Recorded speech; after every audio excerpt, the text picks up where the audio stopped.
Fala pessoal, bom, esse é o segundo e último vídeo, né, dessa minissérie que eu fiz para dar uma geral, né, o que é uma operação de long and short, né? É mais uma ideia para quem é iniciante, né, e não sabe exatamente o que se trata. Então, se você não viu a parte 1, caiu nesse primeiro, dá uma olhada nesse vídeo aqui, tá? Lá eu explico do começo e depois você retoma e vem assistir esse aqui, tá bom? Então, retomando aqui, fazendo um resumo, o que a gente viu no vídeo anterior? A gente viu que a gente, para entrar numa operação de long and short, a gente se baseia basicamente no gráfico de resíduos, né? A gente opera o resíduo, tá? Da regressão linear desse par de ativos, né? De um par de ativos, tá joia? Então é assim que a gente se baseia. Tem outros indicadores aqui, eu não vou entrar em detalhes aqui, tá? Depois, futuramente no canal, vocês acompanham, eu vou fazer mais séries ou mais vídeos específicos sobre algum determinado ponto, tá bom? Tem também, vocês podem ver que como a gente baseia as nossas entradas, né, tomada de decisão, cálculos, a gente precisa de ferramenta de apoio, né? No caso, essa planilha aqui. Então, eu fiz uma planilha, uma playlist de onde eu explico desde o início, do zero, de um Excel vazio, até chegar numa planilha de long and short, tá? Que tem o gráfico de resíduos, beta, tem o ADF. Não é tão completa quanto essa que eu uso, que eu estou desenvolvendo ainda, mas ela já dá todo o suporte. Se você quiser fazer do zero a sua própria planilha, tem essa playlist aqui, tá bom? Se você, por qualquer motivo, não quiser fazer a planilha, preferir receber ela pronta, também pode ser, tá? Eu falei no último vídeo dessa playlist, vou deixar linkado aqui também, nesse vídeo, eu falo as informações, o que eu preciso, tá? Para você me mandar se você quiser receber essa planilha, tá bom? Então dá uma olhada lá no vídeo e aí você me manda um Pix, na verdade é R$ 9,99 o valor, e eu te devolvo com a planilha atualizada no dia que eu receber a sua solicitação, tá? Aquela planilha que a gente desenvolveu juntos, da série de vídeo, eu devolvo atualizada com 120 ativos e são 300 períodos, tá? Então, se eu receber o seu Pix, mandando o seu e-mail, no corpo do Pix da mensagem, eu te devolvo com a planilha por e-mail, tá certo? Bom, então vamos lá, vamos retomar. A gente tinha mostrado aqui, né, para esse par específico, que era localiza com Locamérica, né? A gente fez as contas de uma entrada aqui, né, vendendo o resíduo, chegando até aqui, e a gente acabou que a gente percebeu que a gente teve um lucro, né, se favoreceu dessa queda aqui, teve um lucro de R$ 700 para esse tamanho de posição, tá? O que faltou falar no vídeo anterior? Faltou falar dos custos envolvidos nessa operação, tá? E quais são os custos? Bom, o primeiro deles a gente tem uma perna vendida na nossa operação.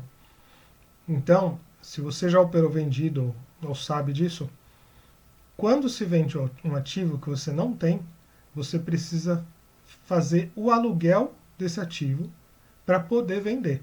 Então, alguém que tem ação disponibiliza a ação para aluguel e você toma esse aluguel e aí sim você pode vender o ativo, tá? Caso você não faça isso, seja por um ativo que você não olhou direito, que não tinha aluguel, que não era tão líquido, o que acontece? Você recebe uma multa bem gorda da B3. Então é sempre bom ver se o seu ativo tem aluguel disponível, né, tem papel para alugar, antes de entrar numa operação, certo? Você paga esse aluguel proporcionalmente ao tempo que você ficar, né? Normalmente você paga uma taxa fixa, né? E mais uns emolumentos bem pequenos dá para B3, tá? E entre esses emolumentos você paga o doador da ação. Isso é bem pequenininho, você normalmente fica poucos dias na operação, né? Normalmente a gente fica por volta do meia-vida aqui, né? Então são sempre poucos dias e esse valor é pequeno que você paga para ele. Eu atualmente estou operando na Orama. Por quê? Além de ter o MetaTrader, corretagem mais em conta, né? Não é zero, como algumas do grupo XP, para papéis, tem uma corretagem de 1,99, só que eu gosto do suporte lá e a taxa para se operar vendido é fixa. Você paga R$10, independente do volume. Ao contrário do grupo XP, que você paga 0,35 ou 0,50, não me engano. Acho que quando eu saí de lá era 0,50 ainda. Mas você paga no grupo XP uma corretagem variável de aluguel, né? Então, se você operar um volume grande, você paga 0,5%, já é, por exemplo, se a gente fosse pagar 0,5% de 19 mil, aqui, quanto dá? Que eu estou vendido em 19 mil, certo?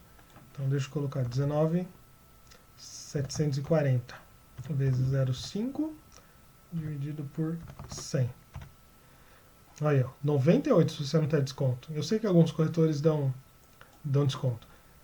Então fica muito caro. Sendo que na Orama você pagaria 10. Né? Então é uma vantagem. Tá? Por isso que eu vim para Orama.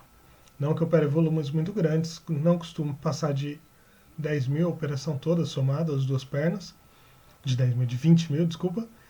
Então, mas mesmo assim vale a pena. Tá? Então você tem essa taxa. Deixa eu já mostrar aqui, que acho que é mais fácil. Eu deixei aqui. Tá? Isso aqui foi uma operação que eu fiz em Bradesco. Aqui, ó. Isso aqui eu paguei. Aqui, ó, a gente paga. Não, acho que é essa. Paga quem alugou, proporcional ao número de dias. Tem mais umas taxinhas pequenas, ó. Não, isso aqui é imposto de renda, não. Tem mais essas. Somado deu 0,14, 0,16. Então deu 0,16. Essa taxa é 6 aqui ficou estranho. Deu 0,16. Certo? E mais a que eu falei que é fixa, no caso da Orama, que é R$10.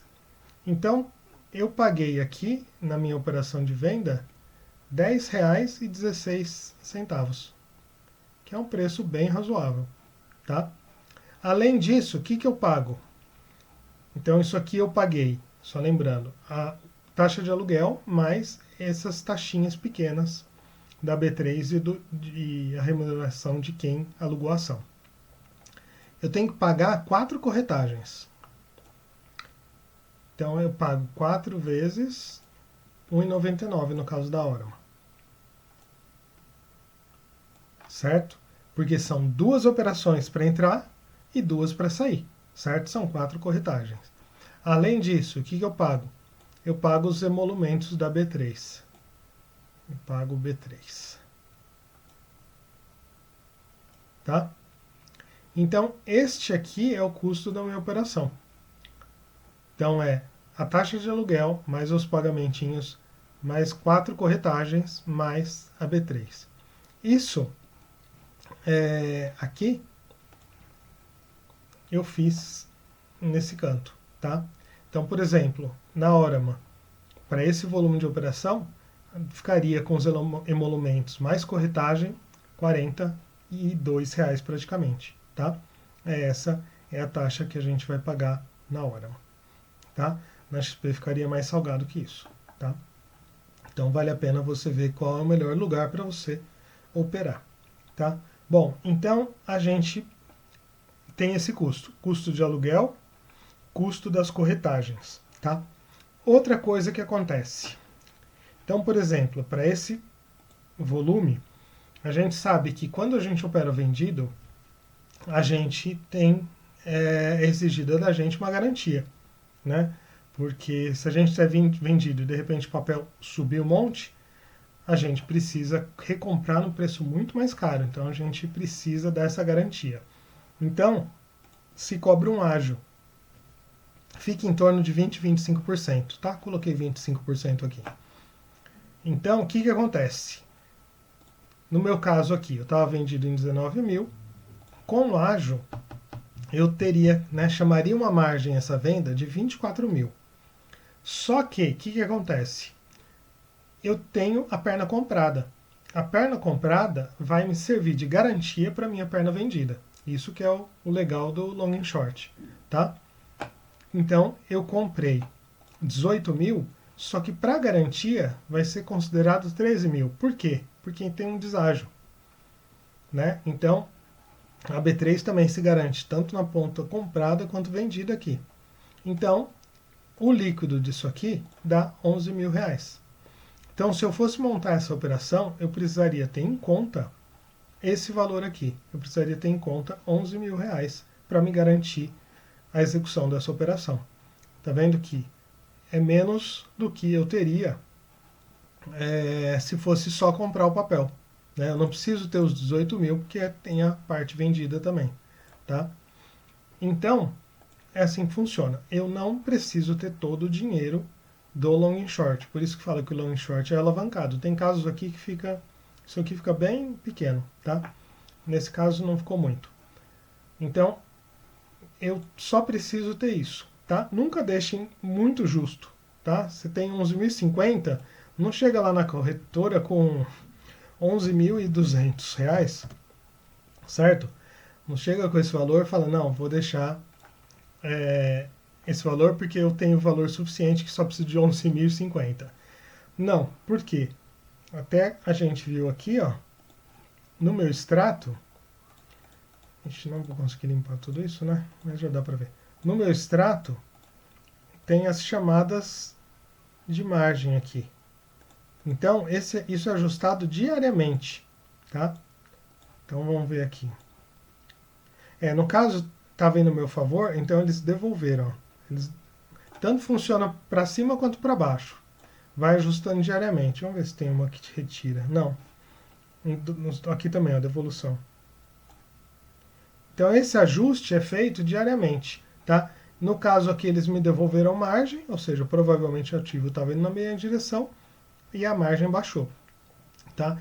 Mas pode acontecer o contrário, eles podem chamar mais margem que isso, então é bom você deixar sempre mais dinheiro na sua corretora. Não deixa justo que você corre o risco de ser executado, tá bom? Fechar ali a revelia a sua operação. Não dá, tá? Então, além das taxas, tem essa questão de margem também, tá bom? Outra coisa que acontece são a questão dos emolumentos, dos proventos e dos eventos em ação, tá? O que acontece? Se você tiver vendido numa ação, por exemplo, que pagar proventos, esses proventos vão ter que ser devolvidos ao doador do papel, tá? Então, por exemplo, você está numa operação e ela pagou R$1 de provento, você vai ter que devolver R$1 para o doador da ação, tá? E só que o que acontece? Você fica basicamente no 0 a 0. Por quê? Porque quando ela paga provento, o preço do papel também caiu. Então você tem um benefício com isso, tá? Mas é bom evitar porque distorce o seu gráfico de resíduos aqui, muda o preço, não é a mesma situação, né, que você estava operando antes, tá? Tem que ser feito ajuste. É bom evitar. Eu não sabia disso, né, quando eu comecei a operar long and short, que não faz muito tempo, e eu fiz um vídeo, vou deixar aqui o link, falando, ó, eu entrei nessa operação, eu fiz as contas ali, mostrei o meu racional, que estava errado depois, mas mantive o vídeo mesmo assim, e no vídeo eu falei, ó, não sei o que vai acontecer, eu gravo um outro vídeo explicando. Então, nesse meu caso foi bonificação, tá? Que aconteceu. Então, dê uma olhada lá se interessar. Então, de maneira geral, fuja dos eventos em ação para não complicar a sua posição, tá? Então é isso. Bom, eu falei das taxas, falei da margem, dos eventos que pode acontecer. Eu creio que é isso, tá? Bom, pessoal, se você ainda não é inscrito no canal, considere se inscrever, tá? Eu estou fazendo conteúdo aqui e vou melhorar alguns vídeos anteriores, porque agora já também chegou mais gente no canal e eu quero fazer novamente de forma mais organizada alguns conteúdos, tá bom? Então, se gostar do conteúdo, considere se inscrever, dê seu like, isso ajuda bastante o canal, ajuda a chegar esse tema para mais gente, tá? E porque é uma operação muito interessante de se fazer, tá bom? Então é isso, terminamos aqui essa breve introdução a uma operação de long and short, tá? E deixe seus comentários nos vídeos, por favor, isso ajuda também a gente escolher assuntos. Se você tiver sugestão de assunto também, perguntas, eu estou respondendo, como tem poucos inscritos ainda, consigo responder todo mundo, tá joia? É isso, pessoal, até mais, abração, tchau, tchau.